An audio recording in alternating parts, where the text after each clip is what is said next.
नमस्कार, मैं हूं करमवीर और आप देख रहे हैं फॉलो अप। पद्मश्री गोपाल दास नीरज की एक मशहूर कविता है, अब तो मजहब कोई ऐसा भी चलाया जाए जिसमें इंसान को इंसान बनाया जाए। आग बहती है यहाँ गंगा में, झेलम में भी कोई बतलाए कहाँ जाके नहाया जाए। मेरे दुख दर्द का तुझ पर हो असर कुछ ऐसा, मैं रहूं भूखा तो तुझसे भी ना खाया जाए। जी हाँ, बीते दिन से देश भर में सनातन पर खूब चर्चा, पर्चा और खर्चा किया जा रहा है। चर्चा सोशल मीडिया से लेकर बीजेपी और जोगी मीडिया कर रहा है। पर्चा तमिलनाडु के मुख्यमंत्री स्टालिन बांट रहे हैं कि द्रविड़ मॉडल के तहत अब महिलाएं तमिलनाडु के मंदिरों में पुजारी के रूप में प्रवेश करने के लिए पूरी तरह तैयार हैं। दरअसल स्टालिन ने सोशल मीडिया मंच एक्स पर पोस्ट किया और लिखा कि पायलट और अंतरिक्ष यात्री के तौर पर महिलाओं की उपलब्धियों के बावजूद उनके मंदिर के पुजारी की पवित्र भूमिका निभाने पर रोक थी।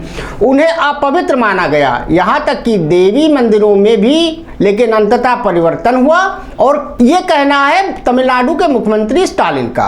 और खर्चा अपने एक दिन बाद वाले बर्थडे बॉय यानी मोदी सर कर रहे हैं, वो भी सरकारी। दरअसल गुरुवार को मोदी सर अपने G20 के बाद भाजपा दफ्तर में सेवा सत्कार, बहारो, फूल बरसाओ, विश्वगुरु आया है कि तर्ज पर कराने के बाद 6 महीने में छठी बार मध्य प्रदेश के चुनावी दौरे पर थे। बहाना था बीना में सरकारी लोकार्पण का, लेकिन मोदी सर तो हैं मोदी सर, सो उन्होंने वहां भी सरकारी खर्चे पर आयोजित सरकारी प्रोग्राम में अपने इंटायर पॉलिटिक्स वाली डिग्री का नायाब ज्ञान बांटा, बिना बीजेपी के बौद्धिक माई बाप यानी कि संघ प्रमुख मोहन भागवत के संदर्भ को जांचे परखे। मोदी सर ने अपनी रियाया के बीच कहा कि इंडिया, जो कि जुमलों के बेताज बादशाह मोदी सर के मुताबिक घमंडिया है, वो सनातन धर्म को 1000 साल पीछे ले जाना चाहता है। अपने इस महान गान में उन्होंने संत रविदास, सबरी, अहिल्याबाई का भी जिक्र किया था। अब कौन जाके उन्हें बताए कि महाप्रभु मोहन भागवत ने अभी पिछले दिनों ही ये समय सीमा 2000 साल बताई थी और 1000 साल पहले तो सनातन में और भी झोल झाल था। प्राचीन काल में तो भारतीय सनातन धर्म में गाणपत्य, शैवदेव, कोटि वैष्णव, शाक्त और सौर नाम के 5 संप्रदाय होते थे। शायद मोदी सर को इसे जानने से मतलब भी ना हो, क्योंकि उन्हें तो कभी बजरंगबली तो कभी कपड़े देखकर धर्म याद आता है। अब चूंकि मध्य प्रदेश सहित 5 राज्यों में चुनाव होने वाले हैं, सो एक नया जुमले का प्रयोग तो लाजमी बनता है।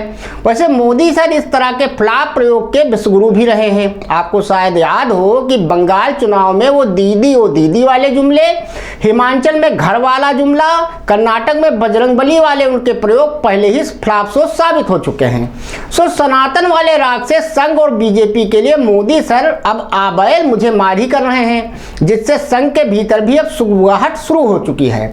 शायद इसीलिए बीते दिनों संघ के अब तक के इतिहास में पहली बार मध्य प्रदेश के कुछ पूर्व प्रचारकों ने अपनी अलग अलग राजनीतिक पार्टी बना ली है। ये वही मध्य प्रदेश है जहां कभी महात्मा गांधी का बहिष्कार तक हो चुका है, जहां से ही लोकसभा में जनसंघ ने पहली बार में ही अपना सांसद भेजा था। और उसी मध्य प्रदेश के बीना में मोदी सर ने गजब का झूठ बोलते हुए गांधी जी को सनातनी भी घोषित कर दिया, बिना कुछ जाने पड़े। खैर मोदी सर है तो कुछ भी मुमकिन है। एक बार तो मोदी सर अति उत्साह में बेटी बचाओ और बेटी, खैर आगे का सब लेना उचित नहीं है, उसे आप सोशल मीडिया में ही सुन लीजिए। बहरहाल मध्य प्रदेश में अब मामा शिवराज और विश्वगुरु के सामने चुनौती देने के लिए घर के ही कुछ चिराग जुट गए हैं। वैसे मोदी सर के बीना दौरे के बाद ब्यूरोक्रेसी और भाजपा के अंदर एक चर्चा आम हो गई है कि मोदी सर चाचा नेहरू की तरह क्या आप तीसरी बार प्रधानमंत्री, प्रधान सेवक बन पाएंगे भी या नहीं। इसकी वजह यह बताई जा रही है कि जिस परियोजना के प्रोग्राम में मोदी सर गए थे, उसी बीना में साल 1995 में नरसिंहा राव, 2003 में लाल कृष्ण आडवाणी और साल 2011-12 में मनमोहन सिंह जाकर अपनी कुर्सी गंवा चुके हैं। सूत्रों की माने तो पीएमओ इसका स्पष्टीकरण मांग रहा है। अब आते हैं संघ से जुदा होकर नई पार्टी बनाने वाले मुद्दे पर। नवंबर में मध्य प्रदेश में विधानसभा का चुनाव होने वाला है। नेताओं का एक पार्टी से दूसरी पार्टी में आना जाना भी शुरू हो चुका है। इस बीच राष्ट्रीय स्वयंसेवक संघ के पूर्व प्रचारकों ने अपनी एक नई पार्टी बनाई है। हैरान करने वाली बात यह है कि इस पार्टी ने बीजेपी के खिलाफ मोर्चा भी खोल दिया है। ऐसे में समझना जरूरी हो जाता है कि आखिर प्रदेश में ऐसा क्यों हुआ। इसके पीछे क्या वजह है और परिणाम क्या हो सकते हैं? दरअसल संघ के एक पूर्व प्रचारक अभय जैन ने लगभग 2 दशकों तक राष्ट्रीय स्वयंसेवक संघ में सेवा दी है। उनके साथ महेश काले, विशाल बिंदल, राजा राम और मनीष काले ने मिलकर जनहित पार्टी के नाम से अपनी पार्टी लॉन्च की है। पार्टी ने सबसे पहला आरोप ये लगाया है कि जो लोग संघ की सोच से वास्ता रखते हैं उनके लिए बीजेपी में जगह नहीं बची है। ये सभी मध्य प्रदेश और अन्य प्रांतों में दशकों तक संघ के प्रचारक रहे हैं, लेकिन अब इनका कहना है कि उन्हें उचित स्थान नहीं मिल रहा है। वहीं राजनीतिक जानकारों की माने तो यह भी संघ की एक राजनीतिक चाल है, जिसके तहत वो उन वोटर्स और कार्यकर्ताओं को बांधे रखना चाह रहे हैं जो बीजेपी के 18 सालों के कार्यकाल से नाखुश हैं और पार्टी से बगावत करके कांग्रेस को सपोर्ट कर सकते हैं। दरअसल मध्य प्रदेश सरकार की नाव में कई जगह से पानी रिस रहा है। एक तरफ नेता पार्टी छोड़कर जा रहे हैं तो दूसरी तरफ बीते 18 साल के कार्यकाल का रिपोर्ट कार्ड कुछ खास नहीं दिख रहा।